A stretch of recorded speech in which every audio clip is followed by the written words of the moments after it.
The first thing I wanted to share with you was a page that's blank other than just a few numbers. Just kidding.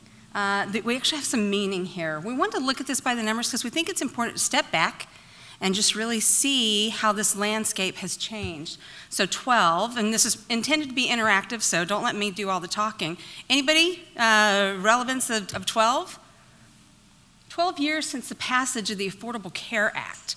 You probably saw recently in the news, former President Obama, marked the occasion. So why is this important now? Well, we don't necessarily hear, there was a time when you heard an argument every, 2 to 3 months about a new bill that was a repeal and replace bill.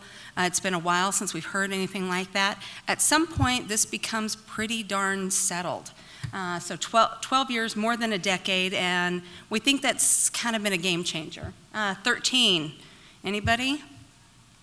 13 was the number of states that successfully launched their state-based exchanges back in 2014, 2015. So there were several who launched for 2014, and then a couple more came online in 2015. So 13, and remember, that was at a time when I think the expectation was that most states would launch a state-based exchange, and that the federal government would not be doing what it's doing now.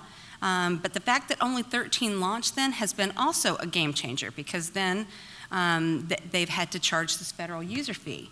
And speaking of the federal user fee, that big, fat, hairy number right there, that is the amount of user fee collected by CISIO in states using healthcare.gov as their platform in 2019. That's 1.8 billion with a B. That's not a small number. So these are the way it's collected. States don't pay it directly unless they opted to pay it directly. So New Mexico is one of those states where they write a check. Otherwise, they just take it from the carriers or from the premiums that go to the carriers. But that's an awful lot of money. 8. And this is significant. That's the states that have transitioned or announced transition away from healthcare.gov since 2019. So that's more than half of the number that elected to establish state-based exchanges in the first place. And that's just in a really short amount of time that we've seen this transition. They're starting to drop like flies. 21. This is one I know you're not going to guess because you don't know it.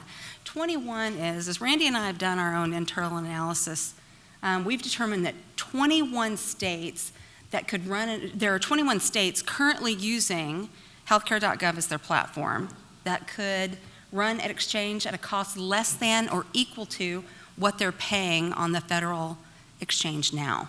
21 states. So I don't know that it's going to, we know that it started with 1 or 2, but I don't think it's going to stop with 8. I think it's going to continue. And then 9, maybe the saddest number up there.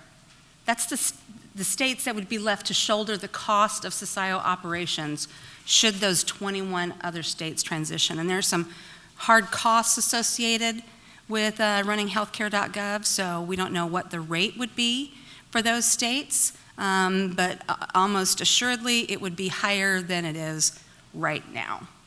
I think it's important to use a couple of visuals. This is the evolving landscape. In 2019, those 13 states, and you'll notice Kentucky is one of those states, asterisk because then they went off their own state-based exchange and back onto a federal, so they kind of mess our picture up a little bit. We have a hard time categorizing this. But so that was 2019. Look at 2020. Nevada launched, Kentucky falls off. 2021, New Jersey and Pennsylvania come online with their state-based exchanges. And then in 2022, Kentucky comes back, Maine launches, and New Mexico launches. And then in 2023, we're seeing this fill in more and more and more. And by the way, these are states, this is not necessarily a political decision. This is driven by a couple of things. And there's the business case, strictly the money, and then there's a policy case to be made, which